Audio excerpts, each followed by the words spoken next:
रात का समय था। राकेश अपने बेड पे सोया हुआ था। तभी उसे गिटार की धुन सुनाई दी।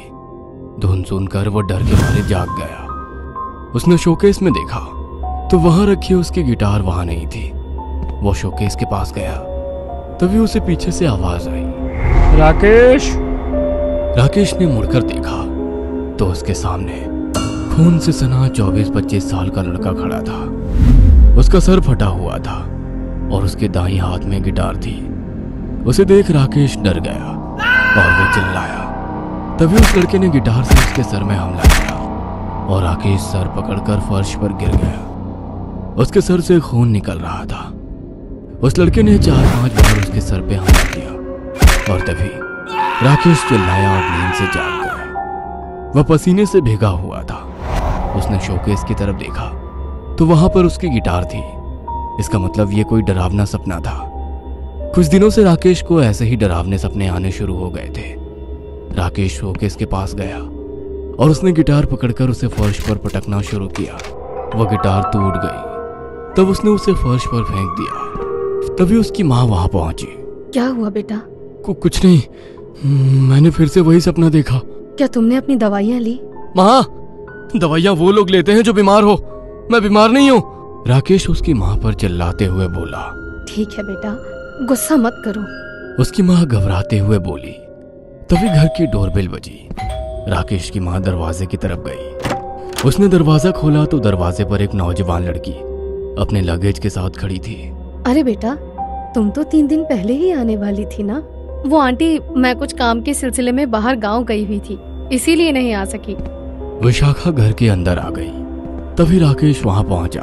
अरे बेटा, ये विशाखा है, हमारी नई पेइंग गेस्ट। इसका लगेज उसके कमरे तक पहुंचा दो। राकेश विशाखा की तरफ मुस्कुराते हुए देख रहा था, मानो उसे वो पसंद थी। उसने विशाखा का सामान उठा लिया। कुछ ही देर में वे लोग कमरे में पहुंचे। थैंक यू, विशाखा ने कहा, लेकिन राकेश विशाखा की तरफ सिर्फ देखते जा रहा था। हेलो, कहाँ गुम हो गए? अरे कुछ नहीं, आओ तुम्हें तुम्हारी बालकनी दिखाता हूँ। और फिर राकेश बालकनी में चला गया। विशाखा भी उसके साथ चली गई। वो उधर देखो, उस तरफ एक झील है। राकेश जंगल की तरफ उंगली करते हुए बोला। किस तरफ? ऐसे कहते हुए विशाखा जंगल की तरफ देखने लगी। तभी पीछे से राकेश बोला, अब ऊपर जाके देखो। यह सुनकर विशाखा पीछे मुड़ी और तभी राकेश अपने दांत दिखाते हुए हंसा और उसने विशाखा को धक्का मारा और विशाखा दूसरे माले से फर्श पर जा गिरी। उसका सर फट गया था, उससे खून निकल रहा था और वो तड़पने लगी थी। यह देख राकेश ताली बजाते हुए किसी पागल की तरह हंसने लगा। वो विशाखा की मौत के मजे ले रहा था। जब उसने अपना दम तोड़ दिया तब राकेश विशाखा के लगेज की तरफ गया। उसने उसका बैग खोला और अंदर से सामान निकालकर बाहर फेंकने लगा कि तभी उसे अपने पीछे से आवाज आई। ये तुम क्या कर रहे हो? उसने मुड़कर देखा तो उसके रोंगटे खड़े हो गए, क्योंकि वह विशाखा ही थी। लेकिन तुम तो... राकेश आगे बोलने ही वाला था कि तभी उसकी बात काटते हुए विशाखा बोली, मैं वॉशरूम गई थी, तुम बाहर जाओ यहाँ से। विशाखा बोली।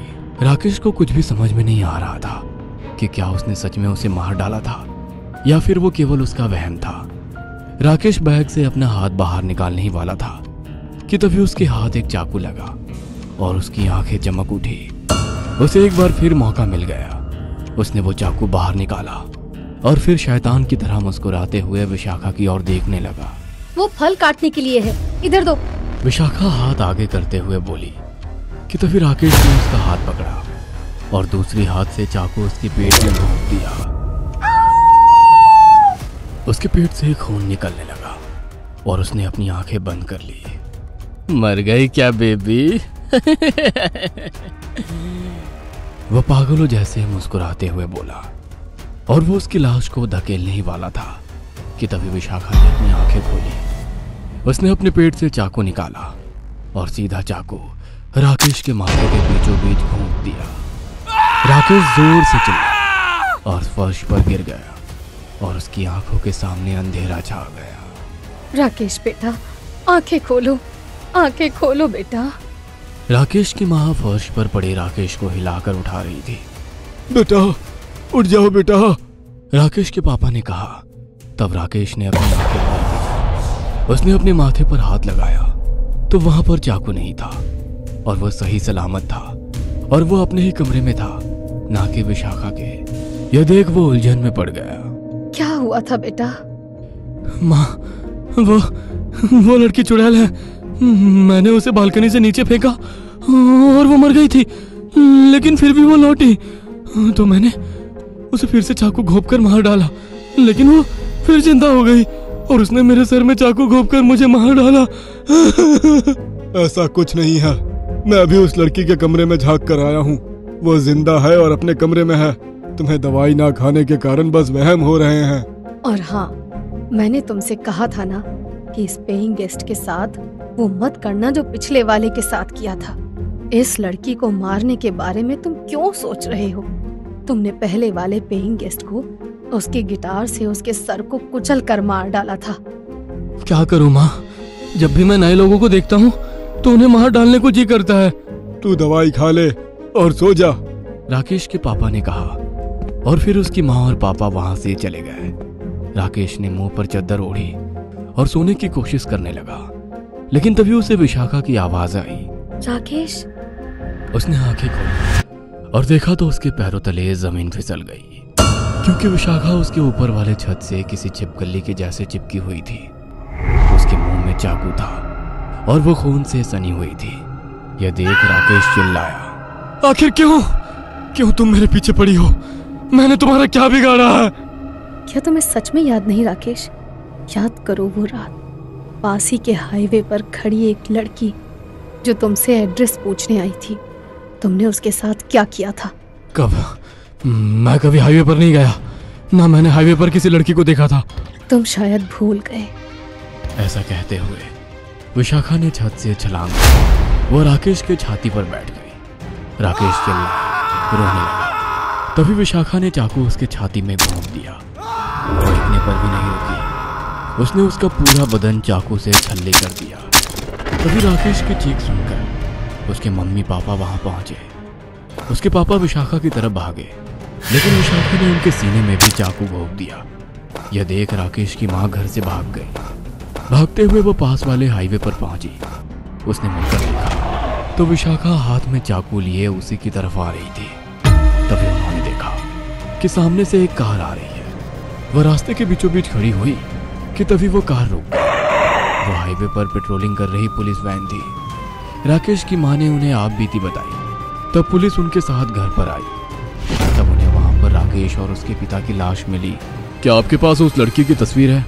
एक पुलिस वाले ने पूछा।